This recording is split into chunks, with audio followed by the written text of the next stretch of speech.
कधीकधी प्रेमाच्या आड दडलेला असतो स्वार्थ आणि स्वार्थाच्या मागे सुरू होतो प्रत्येक गुन्ह्याचा नवा अध्याय। इथे प्रत्येक कहाणी सांगते की अनैतिक संबंधाचा शेवट नेहमी वाईटच असतो। अनैतिक संबंधांची सुरुवात गोड असते पण शेवट नेहमी कडूच असतो। मनाच्या शांतीची किंमत देऊन कोणीही सुख विकत घेऊ शकत नाही। मित्रांनो, ही स्टोरी आहे महाराष्ट्राच्या सीमेवर असलेल्या बेळगाव या ठिकाणची, जिथे एक संपूर्ण कुटुंब अनैतिक संबंधात घेरल्या गेल्याची। मेहुणीने आपल्याच भाऊजींशी अनैतिक संबंध प्रस्थापित केले, तर हे सर्व बघून तिच्या बहिणीने देखील स्वतःच्या दीराशी संबंध प्रस्थापित केल्याची संतापजनक घटना उघडकीस आली आहे। नेमकं काय आहे या घटनेमागील सत्य ते आपण आजच्या व्हिडिओमध्ये जाणून घेणार आहोत। नमस्कार, मी एडिटर संदीप, आपण बघत आहात प्रतिशोध। महाराष्ट्राच्या सीमेवर असलेलं बेळगाव या ठिकाणी मराठी आणि कन्नड भाषिक लोक बहुसंख्येने राहतात। बेळगाव जिल्ह्यातील राजेंद्र नगर परिसरात राहणारे यशवंत राणे वय वर्ष 36 व त्याची पत्नी अलका राणे वय वर्ष 30, तसेच यशवंत राणे यांचा लहान भाऊ अभिषेक वय वर्ष 20 हे सर्व एकत्र राहत होते। आणि यशवंत हा सरकारी नोकरीवर महसूल विभागात कार्यरत होता व त्याच्याकडे बऱ्यापैकी शेती सुद्धा होती। मोठे घर, गाडी, सर्व चैनीच्या वस्तू असलेला असा तो परिस्थितीने सधन व्यक्ती होता। यशवंतची बायको अलका सुद्धा सुंदर, देखणी व सुसंस्कृत उच्च शिक्षित होती। तिचे माहेर सोलापूर होते आणि तिला काजल नावाची लहान बहीण सुद्धा होती। काजलचे वय 23 वर्षे इतके होते। यशवंत हा दिसायला हँडसम होता, उंचपुरा, देखणा, अगदी सिनेमातील हिरोसारखा। यशवंतच्या लग्नाला 5 वर्ष झाली होती। त्यांना कोणतेही अपत्य नव्हते, तरी देखील त्यांचा संसार गुण्या गोविंदाने व आनंदी असा सुरू होता। दोघांचेही एकमेकांवर जीवापाड प्रेम होते। घरातील प्रत्येक निर्णय ते दोघे मिळूनच घ्यायचे। यशवंतचा लहान भाऊ अभिषेक हा इंजिनिअरिंगच्या 2य वर्षाला शिकत होता। अभिषेक खूप हुशार व अभ्यासू विद्यार्थी होता। अशा या वैभवशाली व सुखी कुटुंबाला एक दिवस गालबोट लागलेच। 15 ऑक्टोबर 2023 रोजी यशवंतची मेहुणी म्हणजेच अलकाची लहान बहीण काजल ही सोलापूरवरून फॅशन डिझायनिंग शिकायला त्यांच्याकडे आली। तिचा हा कोर्स 3 वर्ष अवधीचा होता, त्यामुळे यशवंतने मागील बाजूस असलेली बेडरूम तिला राहायला दिली। त्याच्या घरात सर्वांनाच सेपरेट बेडरूम होत्या। काजल कॉलेजमध्ये जाऊ लागली। ड्रेस डिझायनिंगचे नवनवीन प्रयोग ती करत असे आणि घरात सुद्धा ते वापरत असे। आणि असे करता करता 1 वर्ष कसे गेले काहीच कळले नाही। या दरम्यान काजलची नजर आपल्या भाऊजींवर पडली। आपले भाऊजी किती हँडसम आहेत, सुंदर आहेत, ही ते मनातल्या मनात हिरू लागली। पुढे जसजसे दिवस जाऊ लागले, काजलची भाऊजींविषयीची भावना मनात घर करू लागली। घरात चालताना बोलताना ती भाऊजींना मुद्दाम खेटून जायची, तर कधीकधी आपले अंग उघडे टाकत भाऊजींसमोर यायची। वात्रट टीका व गमती ह्या दिवसेंदिवस वाढत जात होत्या। कधीकधी हळूच स्पर्श करणे, तर कधीकधी भाऊजींसमोर मुद्दाम वाकणे, असे अश्लील प्रकार सुद्धा ती करू लागली। या सर्वाची भाऊजींना मात्र जराही भनक नव्हती की आपली मेहुणी आपल्याला न्याहाळत आहे, हे त्यांना ठाऊक नव्हते। मात्र एके दिवशी सायंकाळी यशवंत आपल्या घरावरील टेरेसवर निवांत बसून होता। त्याची चाहूल काजलला लागताच ती बहिणीच्या नकळत टेरेसवर गेली। काजलने टेरेसवर येताच भाऊजींसमोर अश्लील वर्तन करू लागली। नेहमी टच करू लागली। असे बरेचदा झाल्याने यशवंतला त्याची जाणीव झाली। मात्र हा निव्वळ योगायोग असेल असे त्याला वाटले आणि तो खाली निघून आला। दुसऱ्या दिवशी काजलची स्कूटी नादुरुस्त झाल्यामुळे यशवंत भाऊजींनी तिला कॉलेजमध्ये सोडून देण्याकरिता निघाले। काजल व भाऊजी गाडीवर बसून निघाले। काजल भाऊजींना घट्ट पकडून मागे बसली होती। अधूनमधून तिचा स्पर्श करत होती।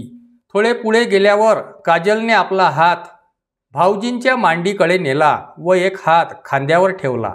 आता मात्र यशवंतच्या सर्व काही लक्षात आले होते. मग त्यानेही संधीचं सोनं करण्याचे ठरवले व आपला एक हात तिच्या हातावर घट्ट ठेवला.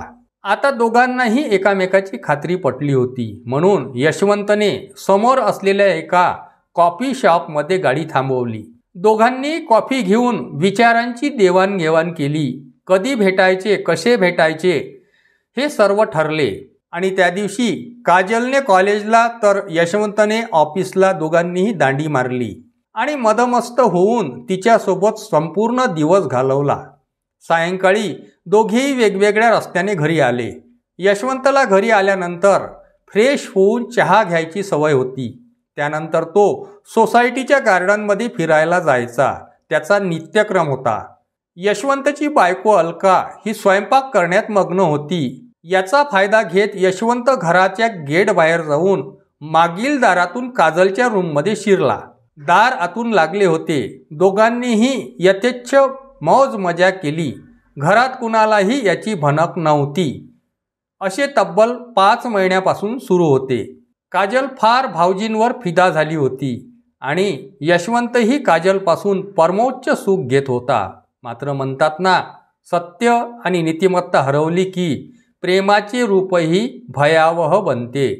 खोट्या नात्यांमध्ये क्षणभराचा उष्मा असतो, पण कायमचा अंधारच येतो.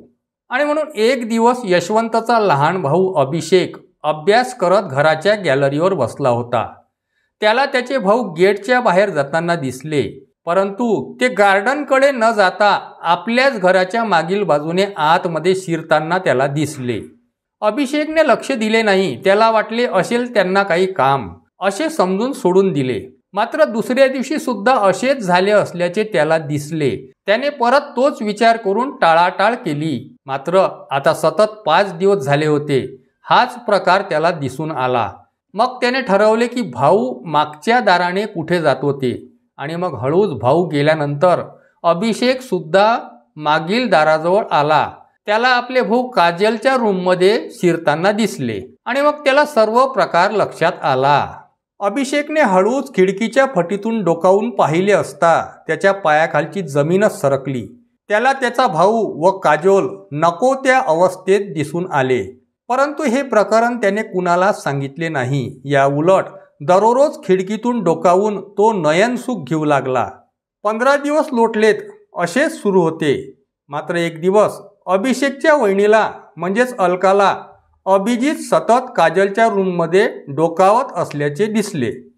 तिने अभिषेकला विचारणा केली असता त्याने कसलेच उत्तर दिले नाही, तर खिडकीकडे बोट दाखवून खुणावत होता. आणि मग अलकानेही खिडकीतून डोकावून पाहिले असता तिला मोठा धक्काच बसला. दोघांनीही या प्रकरणाची वाच्यता कुणाकडे केली नाही. उलट 2-3 दिवस आणखी पाळत ठेवली. आता मात्र अलका खूप विचारात पडली होती. आपला नवरा व आपली बहीण आपल्यासोबत एवढा मोठा विश्वासघात करेल याची तिला जाणीवही नव्हती. त्या दिवसपासून अलकाला नीट झोप देखील येत नव्हती. सतत आपल्या नवऱ्याचे व बहिणीचे संबंध असल्याचे तिच्या डोळ्यासमोर येऊ लागले. आणि मग अभिषेकचे सुद्धा अभ्यासात मन लागत नव्हते. म्हणून कधीकधी अभिषेकच्या बेडरूममध्ये वहिनीसोबत या विषयावर चर्चा करायचे. आणि मग एक दिवस दोघेही चर्चा करत असताना अभिषेकला झोप आली आणि मग हळूहळू तो झोपी गेला. वहिनी त्याच्या शेजारीच बसली होती. ती त्याला न्याहाळत होती. आणि मग न्याहाळत असताना अचानक तिच्या मनात आले की आपल्या बहिणीने व नवऱ्याने आपल्यासोबत असा विश्वासघात केला तर आपण सुद्धा त्यांना धडा शिकवायला हवा. आणि असे मनात आल्यानंतर तिचे लक्ष अभिषेककडे गेले. ती त्याला एकटक न्याहाळू लागली आणि हळूच त्याच्या बाजूला ती झोपली. अभिषेकचा हात तिने आपल्या शरीरावर घेतला. थोड्या वेळाने अभिषेकला जाग आला. वहिनी आपल्यासोबत आलिंगन घालून झोपली हे त्याच्या लक्षात आले. हळूहळू अभिषेकला वेगळीच फिलिंग जाणवू लागली. तो गोंधळलेला होता, परंतु काही काळाने त्याने सुद्धा तिला प्रतिसाद दिला.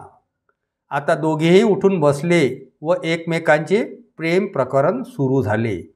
अभिषेक तरुण असल्याने अलकालाही फार आनंद येऊ लागला, तर अभिषेक नवखा असल्याने तो सुद्धा तेवढाच आनंदी झाला होता. अशा प्रकारे संपूर्ण घर अनैतिक संबंधात गुरफळून गेलं होतं. संपूर्ण वर्षभर असेच सुरू होते. या प्रकरणाचं इकडे तिकडे कुणालाही गुपित माहिती नव्हतं. परंतु म्हणतात ना, ज्या नात्यात अपराधाची जाणीव असते त्या नात्याचा शेवट शांततेत होत नाही. आणि मग एक दिवस अलका आणि काजलचे वडील म्हणजेच यशवंतचे सासरे सोलापूरवरून भेटायला आले. मुलींना सरप्राईज द्यावे म्हणून कोणतीही कल्पना न देता ते भेटीस आले. त्यांनी घराचा दरवाजा ठोकला, मात्र कुणीही दार उघडायला आले नाही. त्यांना वाटले कदाचित घर मोठे असल्याने आवाज आत जात नसेल, म्हणून त्यांनी बाहेरील बाजूस असलेल्या अलकाच्या बेडरूमच्या खिडकीच्या फटीतून झाकून पाहिले असता त्यांना धक्काच बसला. आपली मोठी मुलगी अलका तिच्यापेक्षा वयाने लहान असलेल्या दिरासोबत नको त्या अवस्थेत नको ते कृत्य करत असताना वडिलांनी बघितले. आतमध्ये बघत असताना त्यांचा धक्का खिडकीला लागला. त्या आवाजाने अलका खळबळून उठली. अंगावर एकही कपडा नव्हता. कसेबसे तिने गाऊन घातले व दार उघडले. अलका पार घाबरून गेली होती. आता बाबा आपले सर्व कृत्य उजागर करेल याची भीती तिच्या मनात आली. काय करू तिला सुचत नव्हते. आणि मग दार उघडताच तिने बाबाच्या डोक्यावर एका जाळसर व भरीव वस्तूने वार केला. बाबा खाली कोसळले. यशवंत व काजल देखील त्यांच्या रूममधून धावत आले. बाबा बेशुद्ध झाले होते. यशवंतने अलकाला विचारले की काय झाले, का मारलेस तू बाबाला? तेव्हा तिने सर्वांची पोलखोल केली. आणि मग यशवंतला वाटले आता उघड झालेच आहे तर यावर तोडगा काढू. दोघांनाही एकामेकांच्या या कर्तुतीचं काहीही घेणं देणं नव्हतं. तू तुझे बघ, मी माझे बघतो असे ठरले व बाबाला बेशुद्ध अवस्थेत गाडीत नेऊन एका टेकडीवरून खाली ढकलून दिले. त्यातच त्यांचे मरण झाले. दुसऱ्या दिवशी सकाळी पोलिसांना याची माहिती मिळाली असता मृतकाची ओळख पटत नव्हती, कारण बाबाजवळ फोन वगैरे काहीच नव्हता. पोलिसांना त्यांच्या खिशात सोलापूर ते बेळगावची बस तिकीट मिळाली आणि त्या तिकिटाच्या आधारे सोलापूर येथे मृतकाचे फोटो पाठवून दिले. काही कालांतरानेच सोलापूर पोलीस स्टेशनवरून फोन आला की मृतक देवीदास अंबारे असून ते सोलापुरात प्रसिद्ध टेलर आहेत व त्यांच्या 2 मुली बेळगाव येथे राहतात. या माहितीच्या आधारे पोलिसांनी यशवंतचे घर गाठले. उलटसुलट माहिती विचारली असता व पोलिसी खाक्या दाखविला असता अलकाचे अश्रू अनावर आले व ती रडत रडत संपूर्ण घटनाक्रमाची तिने पोलिसांना कबुली दिली. आणि मग पोलिसांनी अलकाला ताब्यात घेतले व न्यायालयीन कोठडीत रवानगी केली. इकडे बेशरम व निर्लज्ज असलेले काजल आणि यशवंत पुन्हा लिव्ह इन रिलेशनमध्ये राहू लागले. तर अभिषेक मात्र फार खचून गेला होता. त्याचे मन अभ्यासात लागत नव्हते. शेवटी तो व्यसनाच्या आहारी गेला व दारू प्यायला लागला आणि मग त्याने आपले आयुष्य बर्बाद केले. म्हणून मित्रांनो, प्रेम, फसवणूक आणि विश्वासघात जेव्हा तिन्ही एकत्र येतात तेव्हा सुरू होतो विनाशाचा खेळ. प्रत्येक गुन्ह्याची सुरुवात होते एका चुकीच्या नात्याने आणि शेवट फक्त एका शब्दात होतो, तो म्हणजे प्रतिशोध. मित्रांनो, तुम्हाला या कहाणीबद्दल काय वाटते कॉमेंट करून जरूर कळवा आणि आमच्या चॅनलला लाईक करा, सबस्क्राईब करा आणि शेअर करायला विसरू नका. नमस्कार.